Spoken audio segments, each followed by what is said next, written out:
देव उठनी एकादशी के बाद इन 5 राशियों का बनेगा विवाह योग। देवगुरु बृहस्पति और शनिदेव रहेंगे 7वें घर में। 5 राशियां बंधेगी विवाह के बंधन में। जी हाँ दोस्तों, मिठाई बांटने का समय आ चुका है। लड्डू बांटने, नाचने कूदने की कीजिए तैयारी। साल 2024 में देव उठनी एकादशी पर 5 राशियों के घर में विवाह की बातचीत चलना शुरू होगी और इसी साल 2024 में ही उनका विवाह निश्चित होने वाला है। तो चलिए एक एक करते हुए जान लेते हैं कौन कौन सी है वो सबसे ज्यादा सौभाग्यशाली राशियां और साथ ही शीघ्र विवाह के लिए क्या क्या उपाय करने चाहिए। तो सभी महत्वपूर्ण जानकारी इस वीडियो में चर्चा करेंगे। ऐसे में वीडियो को लास्ट तक जरूर देखिए। और हाँ दोस्तों, वीडियो को लाइक जरूर करें और कमेंट बॉक्स में ओम नमः शिवाय जरूर लिखिए। दोस्तों, आप सभी को पता होगा कि देव उठनी एकादशी पर चातुर्मास समाप्त हो जाते हैं। भगवान श्री हरि विष्णु जी शयन मुद्रा से जागृत होते हैं और उसके तुरंत बाद सभी प्रकार के मांगलिक कार्यक्रमों का भी आयोजन होता है। हिंदू सनातन धर्म के अनुसार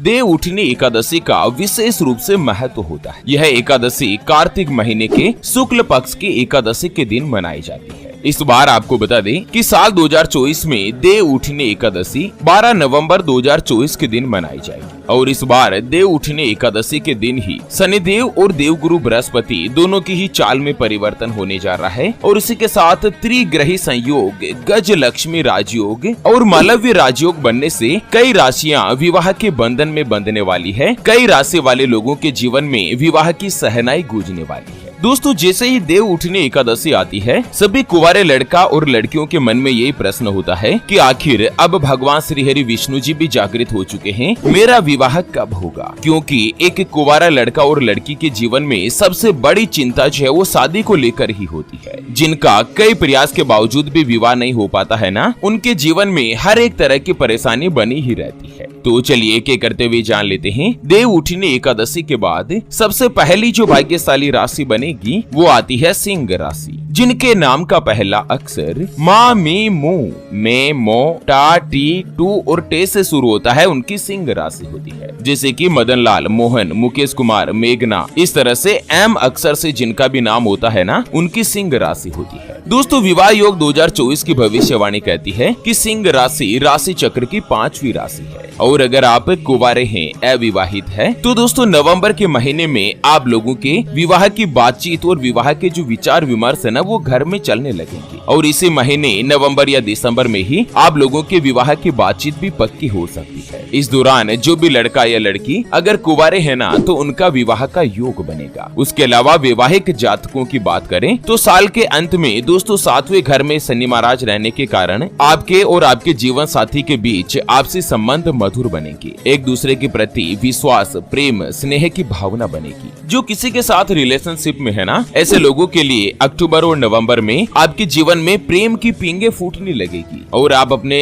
जीवन साथी के साथ 7 जन्मों के बंधन में बंधने का विचार करेंगे। दोस्तों, ग्रहों की अनुकूल दशा और नक्षत्रों का संकेत इस बात की तरफ इशारा कर रहा है कि अगर कोई भी सिंह राशि वाले लड़का या लड़की एक दूसरे के प्रति लगाव महसूस कर रहे हैं और अगर प्रेम विवाह करना चाहते हैं ना, तो भी नवंबर के महीने का जो समय है वो आप लोगों के लिए अनुकूल रहेगा। इस दौरान आप अपने घर पर भी विवाह से जुड़ी बातचीत जो है वो शेयर कर सकते हैं और ग्रहों की अनुकूल दशा इस बात की तरफ इशारा कर रही है कि आपको अपने परिवार के सदस्यों से इजाजत भी मिल जाए, परमिशन भी मिल जाए। दोस्तों, शीघ्र विवाह के जो उपाय है वो अपन इस वीडियो के अंत में डिस्कशन करेंगे। पहले अपन भाग्यशाली राशियों के बारे में चर्चा कर लेते हैं। तो चलिए, देव उठनी एकादशी के बाद विवाह योग 2024 की अगली यानी कि दूसरी जो भाग्यशाली राशि बनेगी वो आती है मकर राशि, जिनके नाम का पहला अक्षर भो, जा, जी, खी, खू, खे, खो, गा और गे से शुरू होता है, उनकी मकर राशि होती है। दोस्तों, मकर राशि राशि चक्र की 10वीं राशि है और विवाह योग 2024 के अनुसार अक्टूबर, नवंबर और दिसंबर यह जो 3 महीने हैं, ये मकर राशि वाले लोगों के लिए और भी अधिक अनुकूल रहने वाले हैं। एक तो इस दौरान आपका विवाह निश्चित होने का योग है, साथ ही अगर आप अभी तक सिंगल है और जीवन में किसी के आने का इंतजार कर रहे हैं, तो प्रबल संभावना बन रही है कि अक्टूबर, नवंबर, दिसंबर साल का जो ये अंतिम 3 महीने है ना, इस समय अंतराल के दौरान आपके जीवन में किसी ऐसे खास व्यक्ति की दस्तक हो सकती है जो कि आपके जीवन का एक अभिन्न हिस्सा बनकर रह सकता है। और दोस्तों उसी के साथ आपका विवाह भी निश्चित होने वाला है। विवाह योग 2024 के अनुसार जो पहले से ही विवाहित है, मैरिड है, अगर उनके बारे में बात करें तो भी अब नवंबर के बाद जो समय है ना, वो आप लोगों के लिए परिस्थितियां अनुकूल रहेगी। आप अपने जीवन साथी के साथ लाइफ को आनंदित होकर व्यतीत करेंगी। कहीं बाहर जाकर आप यादगार पल को भी बिता पाएंगे। और दोस्तों पति पत्नी या लव पार्टनर के बीच आपके जो संबंध है ना, वो पहले की तुलना में और भी अच्छे और मजबूत रहेंगे। कुल मिलाकर मकर राशि वाले लोगों के लिए ग्रह और नक्षत्रों की अनुकूल दशा इस बात की तरफ इशारा कर रही है कि साल 2024 में ही नवंबर दिसंबर इन 2 महीनों में आप विवाह के बंधन में बंध सकते हैं। दोस्तों आप ये सोच रहे होंगे कि दूर दूर तक मेरी तो कहीं बातचीत ही नहीं चल रही है, लेकिन चट मंगनी पट ब्याह वाली स्थिति आपकी बन सकती है। कुल मिलाकर समय और अनुकूल जो भाग्य दशा है ना, वो आपकी काफी उच्च और प्रबल बनी हुई है। चलिए जान लेते हैं देव उठनी एकादशी के बाद अगली यानी कि दूसरी जो भाग्यशाली राशि बनेगी उसके बारे में। उससे पहले आपको एक महत्वपूर्ण बात बताना चाहूंगा कि जिंदगी में आप कई ऐसे लोगों से मिले होंगे जो कि बहुत ही ज्यादा मेहनत करते, तो वहीं कुछ लोग आपको ऐसे भी मिले होंगे जो बहुत कम मेहनत करने के बावजूद भी बहुत ही आगे तक पहुंच जाते। वहीं आप कुछ ऐसे लोगों से भी मिले होंगे जो पूरी उम्र भर मेहनत करते ही रहते हैं, लेकिन आखिर वो हासिल नहीं कर पाते जिनके वो हकदार होते, यानी कि जीवन उनका गरीबी में ही निकल जाता। मित्रों ये ग्रहों का खेल नहीं तो और क्या है। और इसी के समाधान के लिए हमारे गुरुजी आप तक लेकर आए हैं आपके अपने जीवन के बारे में व्यक्तिगत यानी कि पर्सनलाइज्ड कुंडली, जिससे आप घर बैठे यह पता लगा सकेंगे कि आपके नवग्रह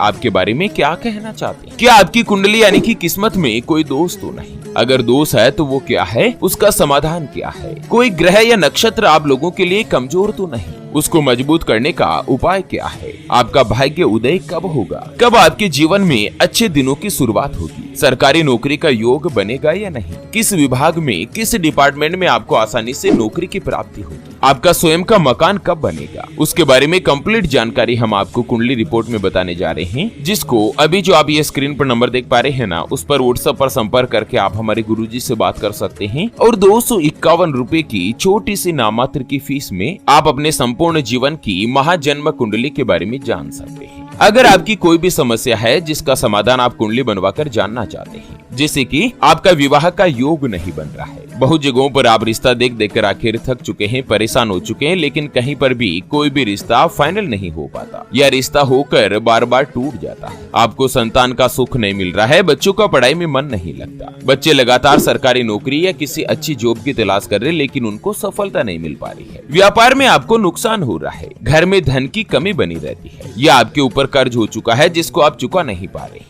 आपके बनते बनते कार्य लगातार बिगड़ जाते हैं, अटक जाते हैं, आप कमाते बहुत अच्छा है लेकिन महीना खत्म होते होते पता नहीं पैसा कहाँ खर्च हो जाता, धन की बचत नहीं होती, या लड़का लड़की का विवाह होने जा रहा है, संबंध होने जा रहा है, चाहे लव मैरिज हो या अरेंज मैरिज हो, विवाह से पहले आप दोनों का कुंडली मिलान करवाना चाहते हैं, अष्टकूट रीति से गुण मिलान करवाना चाहते हैं। अगर कुछ भी समस्या है तो स्क्रीन पर दिए गए नंबर पर व्हाट्सएप पर संपर्क करके आप हमारे गुरुजी से बात कर सकते हैं और 251 रुपए की छोटी सी नामात्र की फीस में आप अपने संपूर्ण जीवन की महाजन्म कुंडली के बारे में जान सकते हैं। चलिए जान लेते हैं विवाह योग 2024 की भविष्यवाणी के अनुसार देव उठनी एकादशी के बाद अगली जो भाग्यशाली राशि बनेगी वो आती है मीन राशि, जिनके नाम का पहला अक्षर दी, दू, थ, जय, दे, दो, चा और ची से शुरू होता है, उनकी मीन राशि होती है। दोस्तों मीन राशि राशि चक्र की आखिरी और अंतिम राशि है और विवाह योग 2024 की भविष्यवाणी के अनुसार अगर आप कुंवारे हैं, अविवाहित है, तो इस साल के उत्तरार्ध में यानी कि नवंबर और दिसंबर के महीने में आप लोगों के विवाह की प्रबल योग बन रहे हैं। एक तो देवगुरु बृहस्पति की दृष्टि आपकी शादी के घर में पड़ रही है,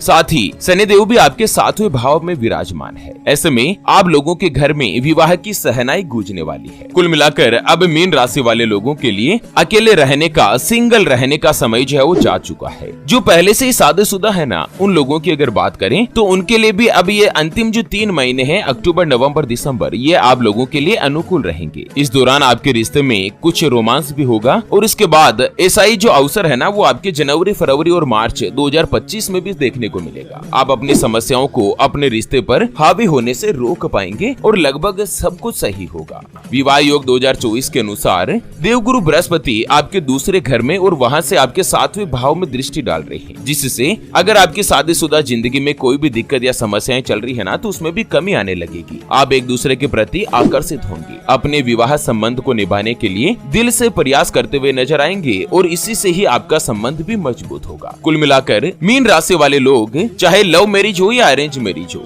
दोनों में ही दोस्तों आप लोग अगर जीवन साथी का जो इंतजार कर रहे हैं ना, तो आपके लाइफ में किसी ऐसे खास व्यक्ति की एंट्री होने वाली है। अगर आप सच्चे प्यार की तलाश में है ना, तो वो तलाश भी आपकी नवंबर दिसंबर में खत्म होगी और जल्द ही आपके विवाह होने के योग भी बन रहे हैं। ज्योतिष शास्त्र के अनुसार मीन राशि वाले लोगों के जीवन में खुशियों की बहार छाई रही। दोस्तों वीडियो के नीचे कमेंट बॉक्स में जय माँ लक्ष्मी जी जरूर लिखिएगा। चलिए मित्रों, अंत में जान लेते हैं शीघ्र विवाह के लिए लड़के लड़कियों को क्या कुछ ऐसे अचूक उपाय करने चाहिए। दोस्तों सबसे पहले अपन कन्या के विवाह की अगर बात करें कि अगर किसी भी कन्या या लड़की के विवाह में देरी हो रही है, तो उसे लगातार 16 सोमवार का व्रत रखना चाहिए। ध्यान रखें, 16 सोमवार के व्रत में किसी भी सोमवार का खंडन नहीं हो और साथ ही व्रत वाले दिन शिवलिंग में पवित्र जल से अभिषेक करें। जैसे ही दोस्तों 16 सोमवार आते आते रहेंगे ना, उस तक तो आपका कहीं ना कहीं विवाह निश्चित ही हो जाएगा। दूसरा है कि विवाह की इच्छुक कन्या को नियमित रूप से गौ माता को हरी घास या पालक खिलानी चाहिए। उसके अलावा अगर किसी भी कन्या के विवाह में विलंब हो रहा है ना, तो उसे अंबर रत्न से बने शिवलिंग का लॉकेट जो है वो गले में धारण करना चाहिए। लेकिन ध्यान रहे, उस लॉकेट को आप इस तरह से पहने कि वो दूसरे व्यक्तियों को दिखाई दे। इस उपाय को करने से भी जल्द ही आप अपने पसंद के व्यक्ति को आकर्षित कर पाएंगे। तो ये तो थे कन्या से जुड़े कुछ महत्वपूर्ण उपाय। अब अपन बात कर लेते हैं दोस्तों, अगर किसी भी लड़के के